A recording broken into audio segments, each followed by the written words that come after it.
Okay, so let me just kind of start over a little bit. So we've got that recorded. Welcome to this wonderful webinar with amazing Laurie Carty, Cognitive Skills Practitioner. And she has been studying the field of personal growth and development for over 30 years. Laurie is quite a mover and shaker. Her certifications are in hypnotherapy, EFT meridian tapping, NLP neuro-linguistic programming. She's an ordained minister and also, as we said, a cognitive skills practitioner. That just means I teach people how to skillfully use their mind. That's all that means.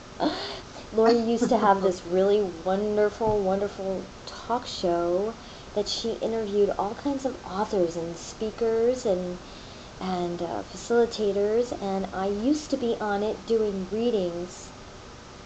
It was called Abundance Alley, and it could be launching again. That could be something in the program. Maybe she's thinking about it. She's got a next book currently underway, due to be released June 2012. Also, Laurie taps emotional freedom technique in this room, this conference room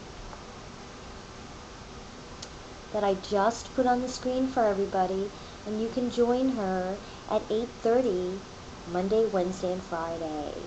Now let's just do a small invocation.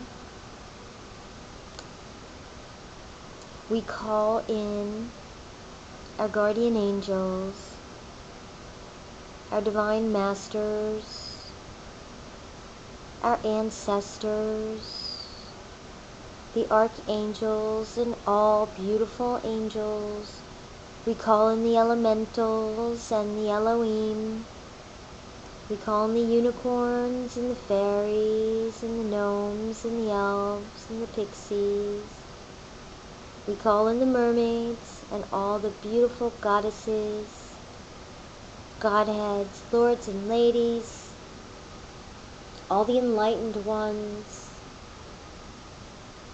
and all the other gorgeous beings of light, as there are millions and millions surrounding us right now, with such joy as we all share our hearts together and grow today.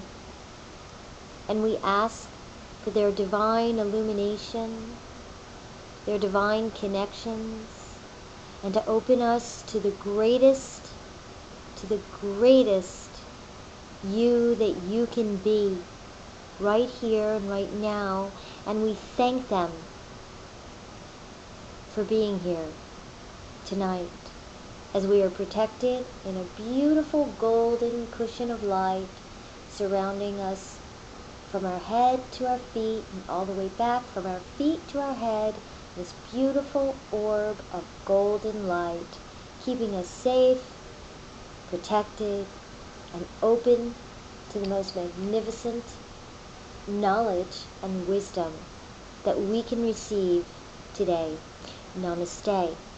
Now Laurie is going to share this really wonderful meditation that she does in her Tapupuncture, which is her group on Monday, Wednesday, and Friday. Okay, introducing amazing Laurie Carty. Okay. Well, thank you so much for that amazing introduction. All right, so let's do this this meditation. So what I would like you to do is close your eyes and take a deep breath in. And as you do, feel yourself relaxing, allowing any anxiety to leave with the out-breath. Feeling the cool air move in through your nose, down the back of your throat and into your lungs, and just relax. And I would like to call in the divine, all angels, spirit guides, those who have crossed over, and anyone who is for our highest good. And I'm just going to ask that infinite presence of love and light to just embrace you, to just hold you, hold your heart. And I'm going to ask that this divine presence become fully present in you right now, because you are a divine being. And if this beautiful presence had a color, it would be the most beautiful golden light you've ever seen. And if it were to have a feeling, it would be the most ecstatic love you've ever felt in your life. Just fully receive the presence. Just feel the energy in your body, maybe tingling, pins and needles. Maybe you'll feel heat in the palms of your hands. Just feel the support of this loving presence, whose sole purpose is to love you, whose only purpose is to love you, whose sole purpose and sole message is I love you.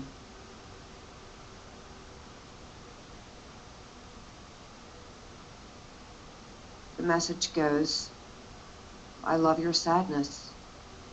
I love your anger. I love you. I love your depression. I love your fear.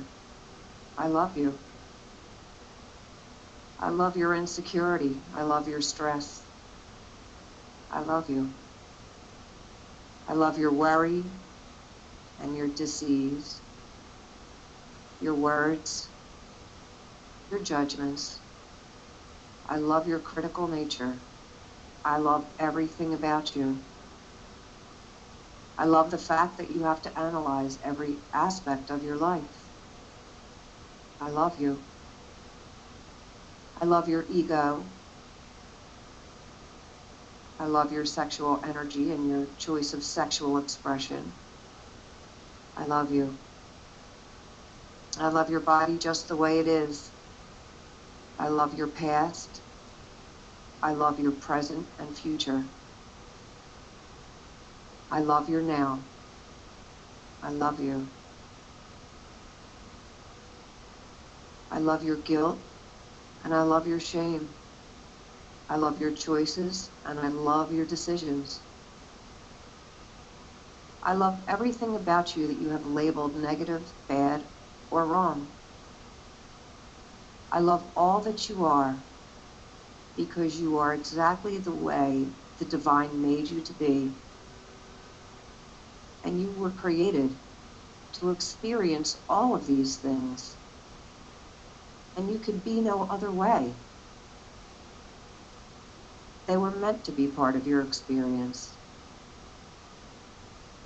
Just allow your heart to expand. Just allow this vibrational presence and truth to take up residence in every single cell of your being.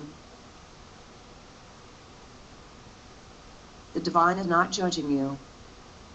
The divine is not keeping track of what you've done or how you live your life. The divine just fully loves completely all that you are. Will you receive that? Will you receive that infinite love? Will you receive that infinite abundance? Will you receive your infinite health and vitality? Will you receive all of your goodness?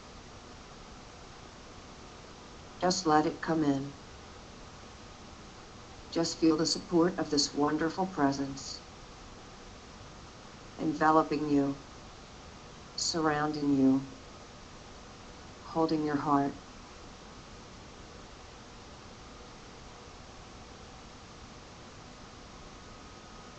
And I know it hasn't been easy, but you can relax now. And I know that you haven't fit in, but you can relax now. And I know that sometimes it appears that your greater world around you doesn't understand you, but you can relax now. It's safe to be you. It's safe to be human and here on planet Earth. Just take some deep breaths and let everything settle down and come to rest. And notice what's shifted. If any emotion comes, just let it and be present with it.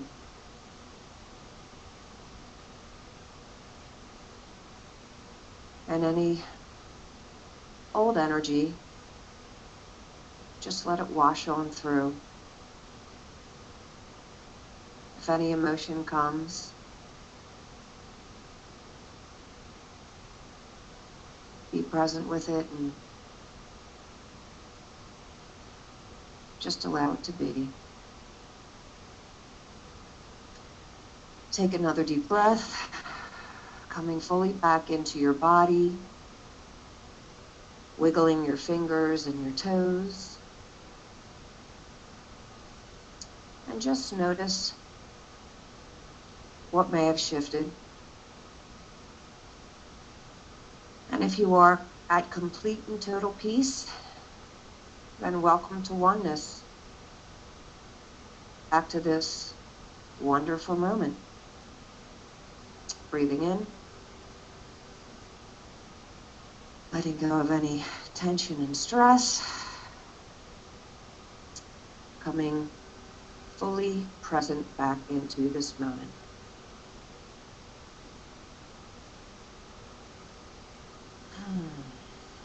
So how was that? Thank you so much, Laurie. Isn't that wonderful, everyone? Laurie reads that on her tapupuncture in the morning, and what a great way to start your morning, really, really connecting with your highest self, your highest self. Now, I wanted to ask Laurie a question, and we'll go from there. If you have any questions, please don't hesitate to raise your hand. I will then unmute you, and you can personally ask Laurie the question, or you can type it to me, whatever is good for you. Okay, and welcome again, everybody, for being here. Okay, first of all, the first question I want to ask you about is nerve cells that fire together, wire together. So, so the secret of the human being has now been exposed. That's what that means. So basically, nerve cells that fire together wire together, and that is basically the description of a habit. And when we talk about habits, every time we learn something new, the brain makes a new connection. It makes a new neuronet connection, or it makes a new connection, and these connections are called a neuronet. It's all part of our neuronet. And information is stored in these neuronets. So let's say that a baby is learning to walk. And, so the baby will, try to stand up, and it falls back down again, and stands up, falls back down again. And over the period of months, the brain learns how to organize within that baby's brain and within the baby's neuronet, balance, environment, movement, etc., whatever it has to take into consideration, and it synchronizes it into a behavior. And once this behavior is established, it becomes second nature or a habit. And we don't think about it, we just do it. It's like riding a bike. With practice, it becomes second nature. So what happens when we learn how to ride a bike? Well, we get on the bike the first time, and, we take off the training wheels, and we probably fall over and skin our knee. That's what I did when I started learning how to ride a bike. And So with practice, what happens is the brain learns how to coordinate our balance on the bike, our, sense of, whatever, all the different skills that the body has to come together to produce a coherent, coordinated behavior so that we can ride the bike. All right, so that's how a habit becomes established.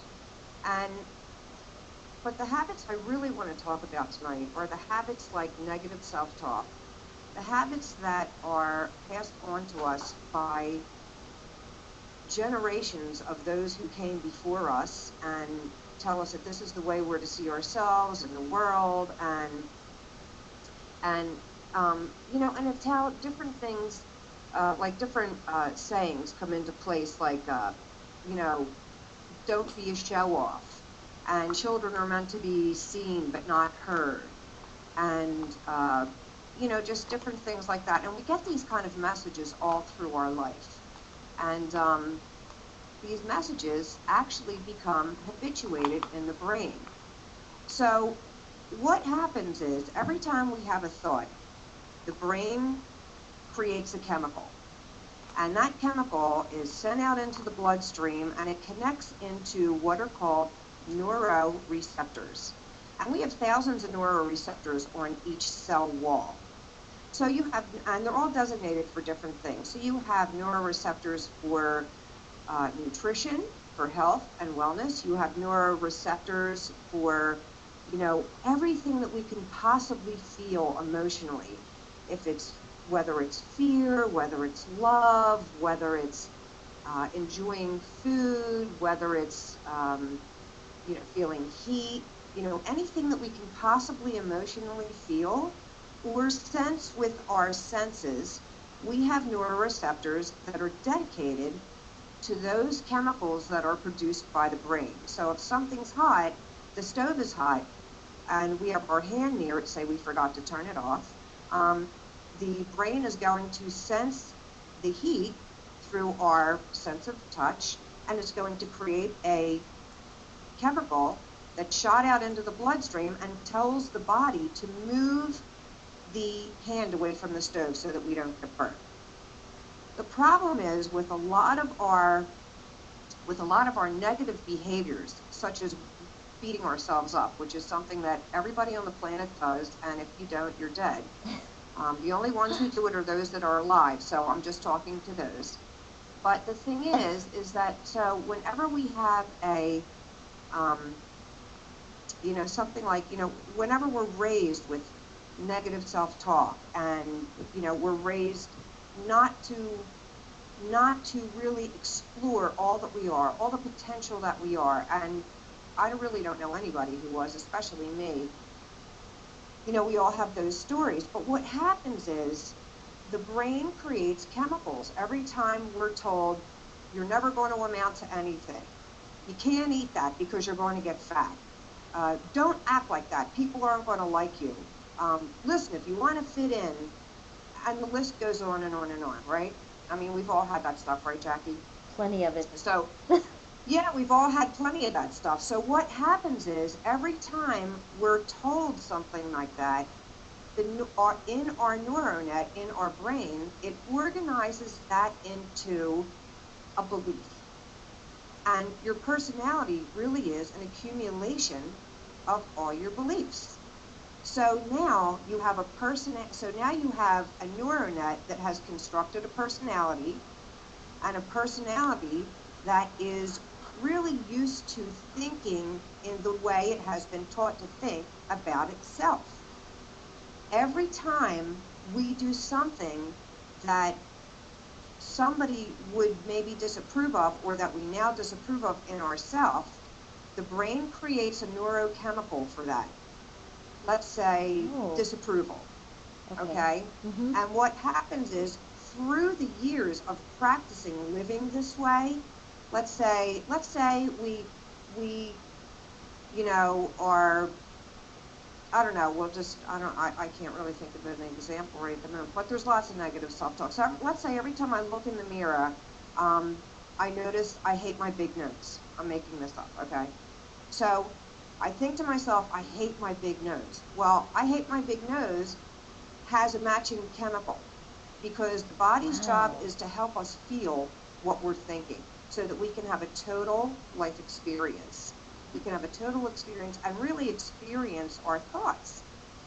Well, what happens is the neuroreceptors that we're born with and that are in balance when we're born, that are designated to many different chemicals, well, guess what? If you don't really use the I love myself ones, well, your brain or that cell will start to delete those receptor sites.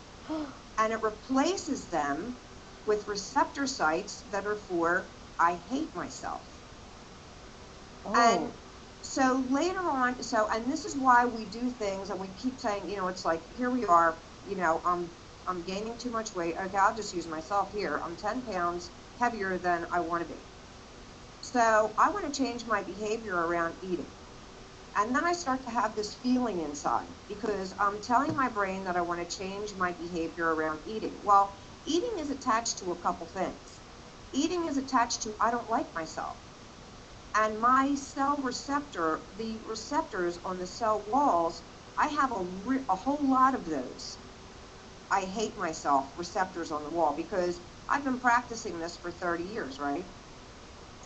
And I don't have a lot of them for self-love, and I don't have a lot of them for health and nutrition. I don't have a lot of them for staying looking young.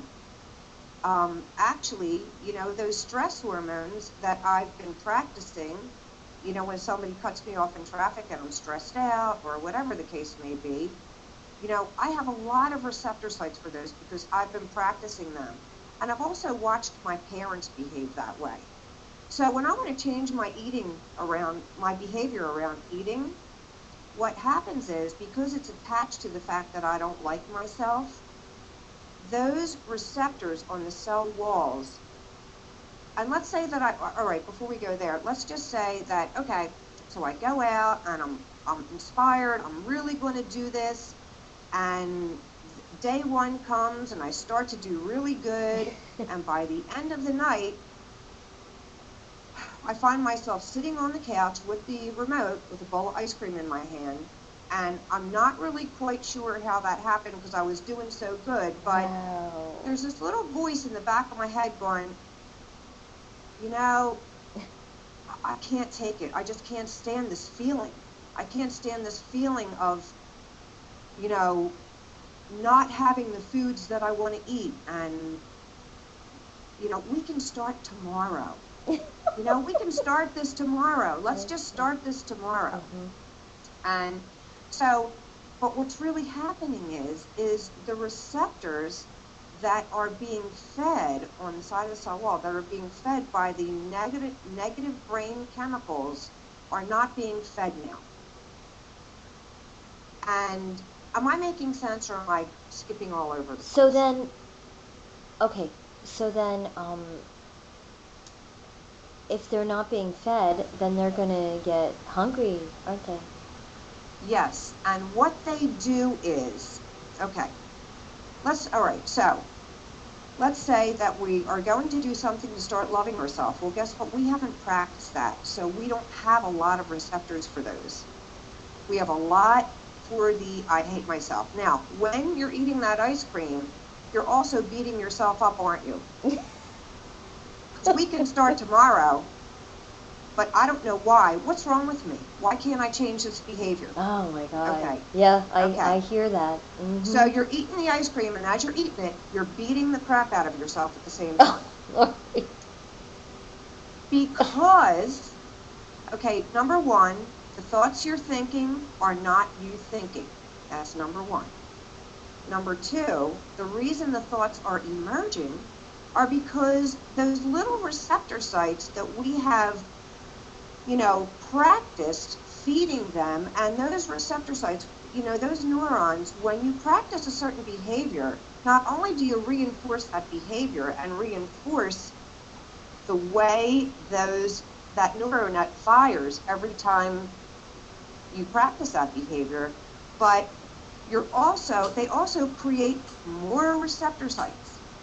And those receptor sites are there because there's an abundance of this chemical. And when we're born, we're not born with enough receptors for that. So the brain deletes what we don't really use, and it puts in place what we do really use. And so they're signaling the brain. They're signaling the brain now. They're sending a message up there. Okay. Brain, what is going on? I have 100,000 receptor sites dedicated to what's wrong with me. Why can't I change this behavior? I'm so frustrated. I can't stand that I never finish anything I start. I can't stand it. And see, those thoughts create a certain chemical that creates a correlating or matching feeling. And those receptor sites are the holders, the creators of that feeling. Well, when you try to change that behavior, you're asking your neurons to now, what it's practiced for 20 years, delete those, kill them off, and replace them with healthy receptor sites that are for health and nutrition, self-love, self-confidence, the things that we need to be successful in this world. So the reason it's so difficult to change a habit, and it takes an extreme act of will, is because biologically you have wired yourself to behave a certain way, and these little neurons are like little beings, like they're hungry, and they want to be fed that chemical, and they fight against your new desire to stay the way they are because they don't want to die, right? Wow, that's pretty intense. Am I making any sense? So it's really, really important. That's why affirmations, visualizations, that's why all of those are so important, that we do that on a daily basis, because we begin to rewire our brain that way. As long as you're feeling the emotion with it. And the thing is, with affirmations and visualizations, if there's a part of your mind thinking, you're saying, today I am on my way to 125 pounds. Today I am on my way to 125 pounds. I see myself at 125. I love myself. I'm doing such a great job. The problem is that your nerve cells are shooting back messages to the brain saying, who is she kidding? We're not 125 pounds. We're 145 pounds. That's what we are. And if we're 125 pounds, we're not going to be beating ourselves up. That means I don't get the neuroreceptor, the neurochemical that I want. So the thing is your body and your mind literally fight you when you're trying to change a behavior. And that's just a scientific fact. So basically, we're conditioned by our past to think in a certain way. Whatever we practice the most, our brain created more receptor sites for it to accommodate this overexposure to certain brain chemicals. And our negative self-talk is, it stimulates a brain chemical. And that's why, so basically when we're trying to change a behavior, the first thing we have to recognize is when your brain starts sending you pictures of birthday cake and ice cream and you're on a diet, it's not you and here's the thing, we think we're thinking that. And then we get mad at ourselves for thinking that. We're not thinking that.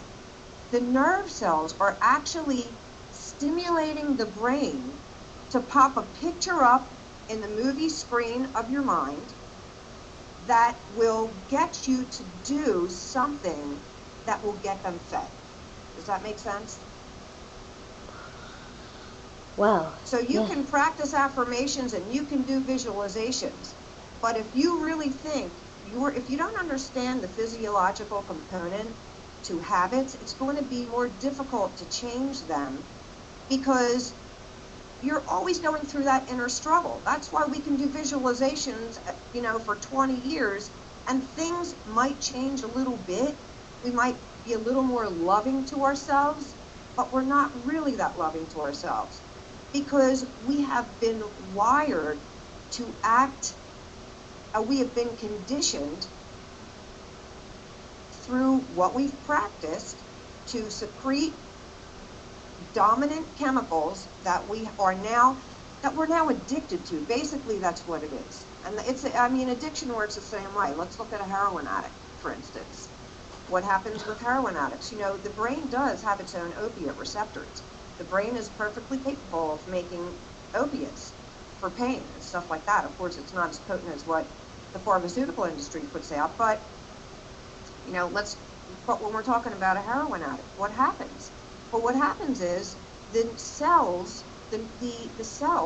start to delete the receptors on the cell wall for health, for bathing, for brushing our teeth, for eating food, for going to work and making money, for taking care of ourselves, for self-confidence, for gathering and hunting and nurturing. It starts taking away all those cell walls, and it starts adding more receptor sites for heroin. And that's how a heroin addict becomes addicted. And it's so difficult for that person because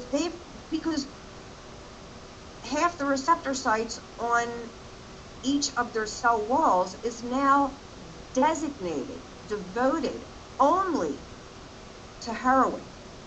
And the only way to break that or to change that is to literally go through withdrawal. So when you're sitting on the couch with your bowl of ice cream saying, "What's wrong with me?"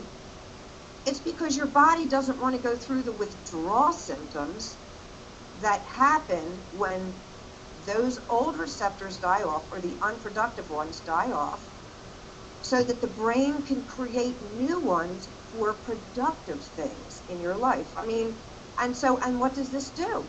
What happens when a cell goes to divide and produce a new cell? Well, that cell is already in decline. So it produces another cell that's in decline. That's all that it can do. And the second cell that's produced is probably in worse shape than the first one. And it's actually produced with all these extra receptor sites. It's like it doesn't split and divide and the new cell has the same balanced receptor sites that we were born with. That's not how it works. It divides with the amount of the parent cell or even more of the out of balance receptor sites. Does that make sense? Wow. So we're like constantly fighting against ourselves. Well, we're really not. We think that we're fighting against ourselves, but really what we're doing is we are experiencing the product of our own behavior, which is becoming addicted to neurotransmitters that not only don't serve us, but age us. Because when a cell divides in decline, you are now aging. Does that make sense? That cell doesn't have resiliency. It's not plump and puffy. It's now wrinkled and just whatever. Wow. That is incredibly interesting. Well, yeah, it's something that we're not really taught. We're not taught that. We're taught to do these affirmations and visualizations and all these other things. And the thing is that you're still beating yourself up because you still have that feeling of withdrawal, symptoms that are flooding through your body. Because those cells are crying out to be fed. And after a while, most of us give in. But what happens when we give in? Tomorrow, we can always start tomorrow. Tomorrow never comes. Ooh. Right? Bill with a B has a question for you. Oh, okay. So let me just unmute him. Alrighty. Okay, Bill, you may ask your question to Laurie.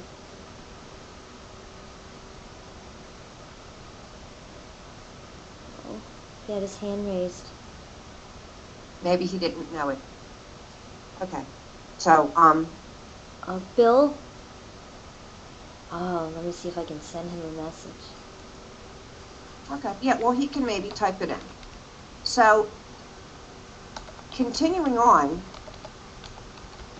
All right, so let me just go over that. So basically, over the course of 20 years, the body gets very used to the chemical bath of our dominant thinking. And it has modified our nervous system to accommodate for the excess brain chemicals by growing extra receptor sites. These receptor sites are devoted specifically to that chemical. The body then directs the mind because these direct receptor sites want to be fed. So, it's like, doing affirmations and visualizations, we're using our mind to do that. The problem is that when the body has so many receptor sites and it's really out of balance to health and wellness and all of that, what happens is it then starts sending signals up the spinal column to the brain, saying, it's urgent. We need this chemical now. We are in need. It's been an hour and we have to have our fix. You have to find a way to get her to hate herself. So the brain flashes a picture on your mind of birthday cake, or of ice cream, or of candy, or of something. The minute you see that in there, you start getting pissed off at yourself. And what happens when you get pissed off at yourself? Your brain creates a chemical that floods through your bloodstream, attaches and starts to feed all those little receptor sites to the side of the nerve wall. And then how do you feel? You feel peaceful. Your receptor sites are being fed. So it's not really the food, it's the emotional reward that your body is after. Now, our bodies would absolutely love to feel wonderful. The thing is that, we're not conditioned to feel wonderful. We're conditioned to play small. We're conditioned to be less than. We're conditioned to pick on other people to feel better about ourselves. That's why bullies do it. Little kids all the time, you see kids bullying each other. That's what they're being taught. So basically, the truth is, there's no such thing as failure because you're biologically conditioned or wired to behave a certain way, whether you like it or not. Okay, so let me ask you a question then. How do you start the process of rewiring those neurotransmitters? What do you do? Okay, so that brings us to a very good question. So when we want to rewire a behavior, first of all, we have to understand that anytime we have a thought that is contrary to where we want to go, okay, our brain is going to, not our brain, I'm sorry, our body, because that's where our receptor sites are now, right? Okay. Our body's going to start signaling the brain to do something, anything, to get it fed. So the first thing you have to know is when those thoughts, it's not you thinking, it's just your neuroreceptor sites, and they're just seeking to be fed. That's all that is. So you want to start with your end goal. So let's say if I were to be 125 pounds. So I have to look at my goal, and I have to hold my goal in sight, and I have to align my thinking and behavior to my goal.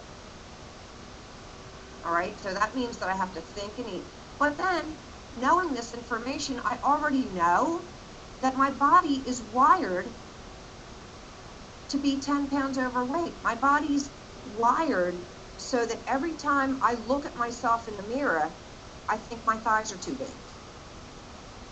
okay? And so it's going to get that chemical fix. So now we're not getting that chemical fix.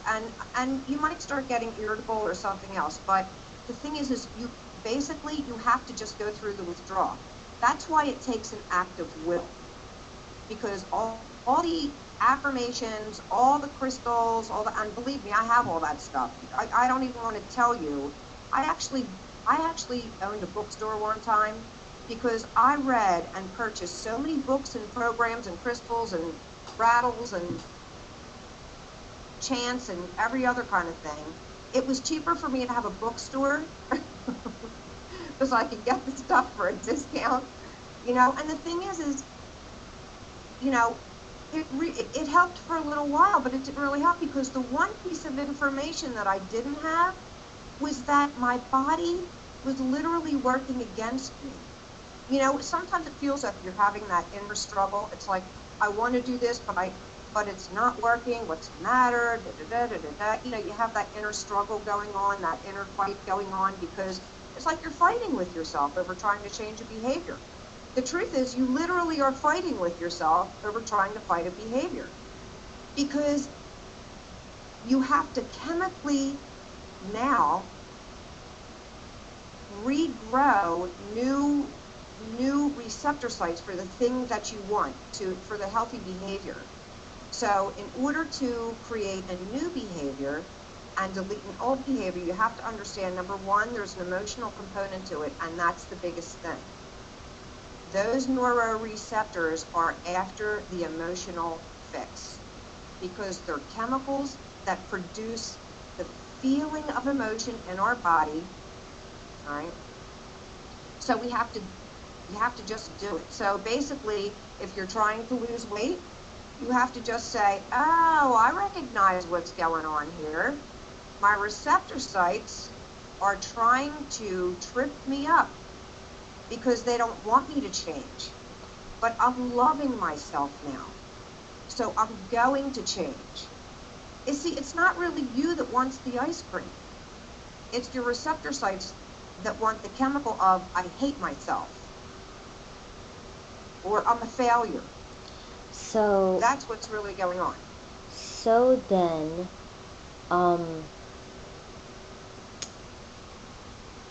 was I gonna say?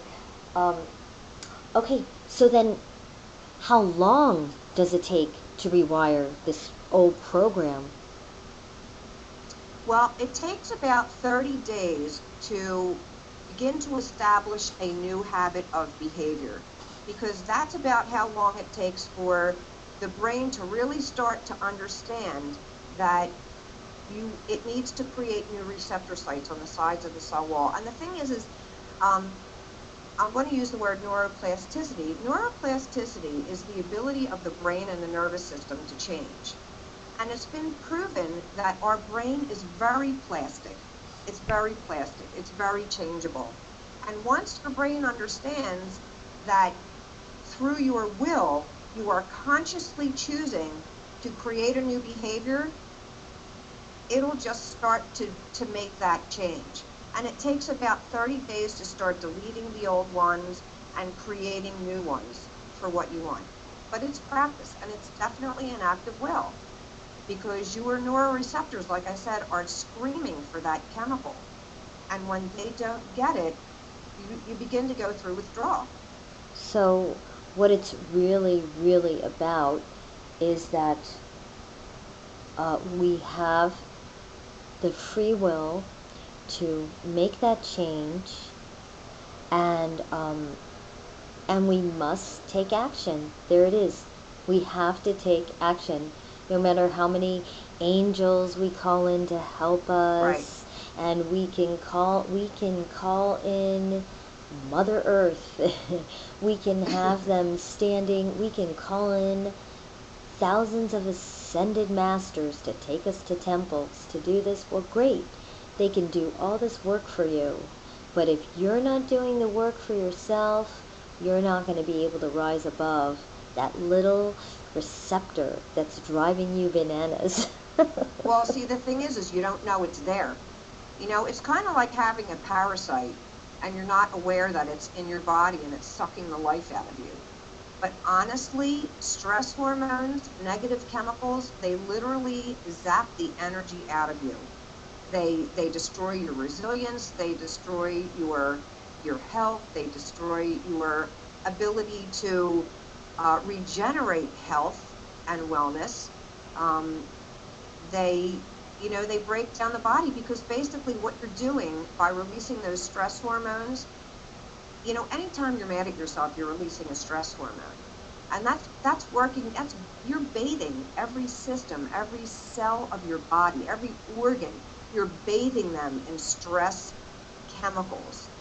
And what happens over 20, even 10, whatever, years of doing this, it doesn't take a long time. Every system in your body, every organ, every whatever, all has extra receptors for stress, whatever form that stress is taking. Fear, anger, rage, somebody cuts you off on the road. Guess what? You don't think about it. You just get pissed off. It's not a conscious act. It's an unconscious act, because your body has now taken over and become, or has taken on the job of your mind.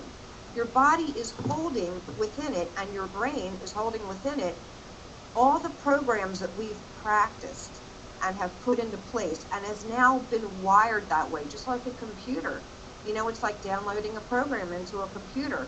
If you have a Mac machine, I mean, I've never used one, but I'm trying to think of a good analogy, because I'm not really that great with the computer, but and you are clicking on something and it's not, okay, here's a good example. When I bought my computer, I went to Staples and I wanted a computer that could make DVDs. And that's what I told the sales guy. And he goes, oh, well, this one's on sale. It makes DVDs. It's got 2 drawers. It's exactly what you want. So I took it home. I was all excited. And I put the disc in there because I wanted to copy the DVD. And I sat there watching the screen and nothing happened. And I'm like, okay, something's wrong with this computer. It's not working. So I end up calling the store after about a half hour of trying to be patient and figure this out, right? And the guy goes, well, the computer has the ability to make DVDs, copy them, but it needs the program to do that. And once I purchased the program and installed it into the computer, there was no problem. It knew exactly what to do. And now I can make CDs all day long. So the thing is like, if we want to behave in a way that's productive in our life, but we don't have the program downloaded into our brain, into our neural net, so that's the way that we think, and and are used to the resulting emotions that correspond with that. It's going to be tougher. Ooh. Right? Well, you can say that the enemy is literally within, can't you?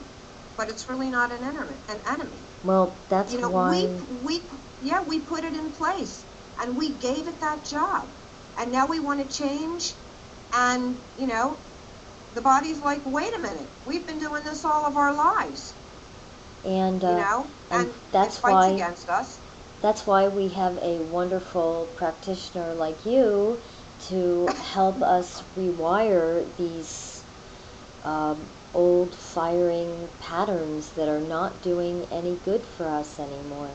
They might have been great once for us, and we've outgrown them because we're in a different vibration. Let me just see if anybody else has any questions. I don't see, Bill didn't respond, so maybe he was just letting me know that he had to go early or something, or who knows. Does anybody have questions for Laurie? Because it is 10:01, and I didn't know if there was anything else that you wanted to share. Let me see if anyone has questions.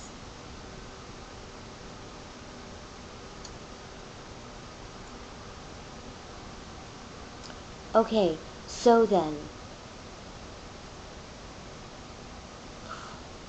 what would you advise us to do to take the first step to shift those old life choices? Well, the first thing I would suggest is to really observe what thoughts are coming to you and observe whether you're actually thinking them or whether they're just random thoughts that are kind of looping through your brain. Because the random thoughts are when your brain is, when your body's actually signaling your brain that it's wanting something. Now the thing is, once you really understand how this works, it's not so difficult because, I know if I think about, a food that's not healthy for me, I already know that it's not me thinking. I already know that it's not me trying to sabotage myself. I just know that it's my body asking for what it's been doing all of my life. So it's easy for me then to use my mind and actively and willfully say, nope, that's not what I want. I have a behavior and I'm aligning my thinking and behavior to that goal, and that's what I'm going to do to walk towards that goal. But it depends. It really depends on the behavior. It's so funny because, you can be complaining about anything. I mean, anytime you go into your story and you start complaining, you're creating stress hormones. And a lot of times we get stuck in, if you notice, like when we are, when we start to get depressed, did you ever notice how when you start to get depressed that you start thinking even more and more thoughts that are depressing? And the more thoughts you think that are depressing, the worse you feel. And when your brain notices you feel even worse, it starts giving you more thoughts to help you feel even worse. Did you ever notice that? See, our behavior is truly a skill. Depression is a skill. Action is anger is a skill. Just like driving is a skill. We learn how to do it really well the more we practice it. And if you have thoughts that are, depressing, that's what you're practicing. You can practice thinking anything that you want to. The thing is that once you've been thinking a certain way for a long time, that becomes programmed into your body, and your body then starts to run your mind. And that's why your mind is fighting with itself all the time. That's why when you say, why can't I figure this problem out? Ask your mind, does it know how to fix the problem? Your mind is going to say, not really, because it doesn't know the answer. When it comes to self-defeating habits, the answer is that we have a program that runs our behavior. And that program gets rewarded with the emotional chemicals that the brain secretes. And Wow. it even makes extra receptors for those. That's really, really incredible, because it's really interesting, because I'll see a pattern. I'll have shifted whatever lifestyle programming for 2, 3 weeks. I mean, I've almost rolled into a month, and right before it's time for that month, bam, the old programming. And you're almost there, and then suddenly something takes you to another space, and boop, there goes your old programming starting. And you're right. What happens is you say, oh, I'll start tomorrow. I already messed up my exercise program, or my new lifestyle changes, or my eating choices. And before you know it, that old program's starting. You're on that old program for 2 weeks, and it's a whole cycle. So it's kind of like a cycle. So Because you're reinforcing it. so The thing with triggers is, though, Jackie, the thing with triggers is that there are so many, see, our entire life programs us to be the way we are and to respond the way we are. So every single experience you have in your life changes you and adds to our dominant programs. Every single experience. If you grew up in a house where you were really poor, there wasn't a lot of food, and you're buying your clothes, at the Salvation Army, you're going to develop, you know, you know, a decision about yourself. You're going to develop choices about yourself, about what you deserve, who you are, you know, second class, not first class, and a lot of other things that, you know, shameful things, and you don't want people to know, and your friends get to have new jeans, but yours come from Salvation Army, and they go horseback riding, but you can't afford it, so you don't get to go, but you get to hear about it in school the next day. You know, so there's so many experiences through the course of our life that trigger us. And when situations occur in our adult life that shoot back a direct link to an emotional trauma when we were young, we become triggered. And when we become triggered, how did we handle it? We handled it by seeking comfort in whatever way we could. I mean, you have to understand, our best thinking got us here. Our best thinking got us where we are. Here we are, our best thinking. Because guess what? If we knew how to do it better, we would do it better. The only reason we don't is because we really don't understand how we work and how to do it better. Okay, so I'm sorry. Go ahead. No, all I was going to say, so basically, it's so easy to get triggered, and when you get triggered, guess what the brain does? It does what it did back then. It starts to light up the old neural net pattern. It starts like a little lightning storm in the brain. It starts firing off all these sequences, and it starts sending out a message to Central Command. Listen, remember that time, you know, we fell off the bike and, you know, Mom gave us ice cream to make us feel better? Well, it's kind of the same thing, and I really think that's what we should do now. And so you start seeking a way to get back in balance. You start seeking a way to get back into peace, seeking a way to feel comfortable, to feel safe again. And that old neural net is all over the place. It's not just one, you know, it's not, you don't just change it one time. Okay. Anything can trigger you to sabotage, let's say, a diet. Anything. Or loving yourself better, or public speaking, or, I mean, anything can trigger you. Okay, so, I'm sorry. No, go ahead. So do you advise to kind of gauge each day, set up like a 30-day program? You set up like a 30-day program. What is so funny is I created something called 30 days for, what is it called? 30 days for a better you, or a better life, or something. Not even realizing that my plan was to change my neurotransmitters. And what was really neat was within 3 days of me starting this, just writing it down and beginning to keep track, not always, but beginning, that I had been constantly asking for yoga to come into my life, to open that door, to be able to do it, to move my schedule so it would work. It began to come into my life within 3 days of me making the decision to change my life in 30 days. It was very, very cool. So would you advise, for instance, writing in your journal for 30 days, like keeping a 30-day, what would you call it, a 30-day program, or keeping a 30-day regimen, or... Well, what are you writing in the journal?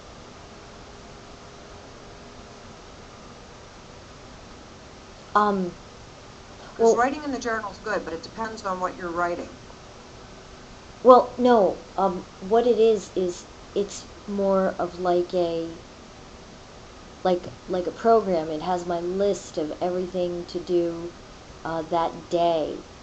And so, like, it might say healthy lifestyle choices, and there might be a box that says yes or no.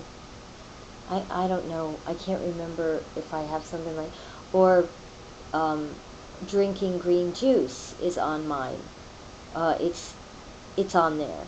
Did I drink my green juice today? And there's a little box for it. So, you know, I might add some other things like water. Did I drink my water today? You know, so isn't that a good way to begin to rewire, is kind of keeping Yes. notes Yeah. on. If are you saying having a to-do list, like out on your, you keep that to-do list out and you stay on task? Okay, yeah, kinda, yeah. Yeah, because you want to keep it in front of you. Because here's the thing. Why is it that so many people become inspired and they have amazing ideas?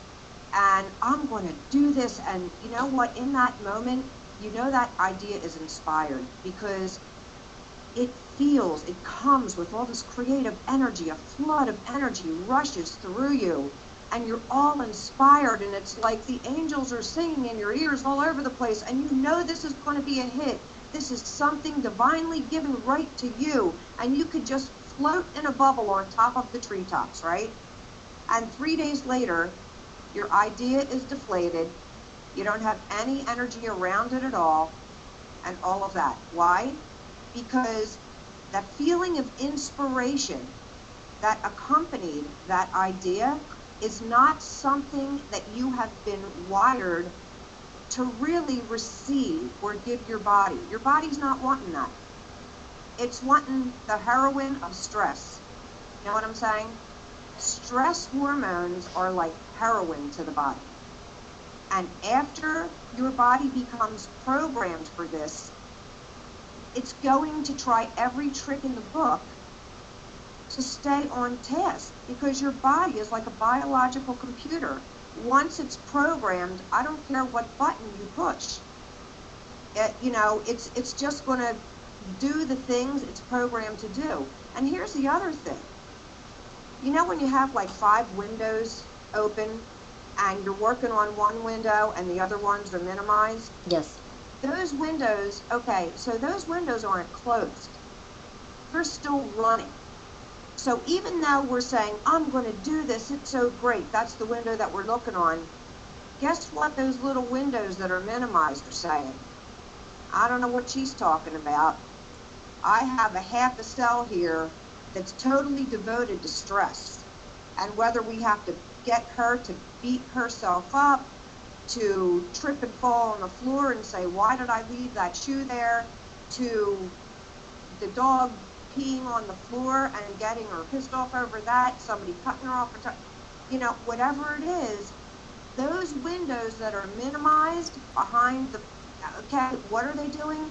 They're zapping. There's like, we got to get rid of that inspired idea, because that is not how we work here. I don't know what country she thinks she's living in, but this body, I don't know what body she thinks she's living in, but this one is already programmed.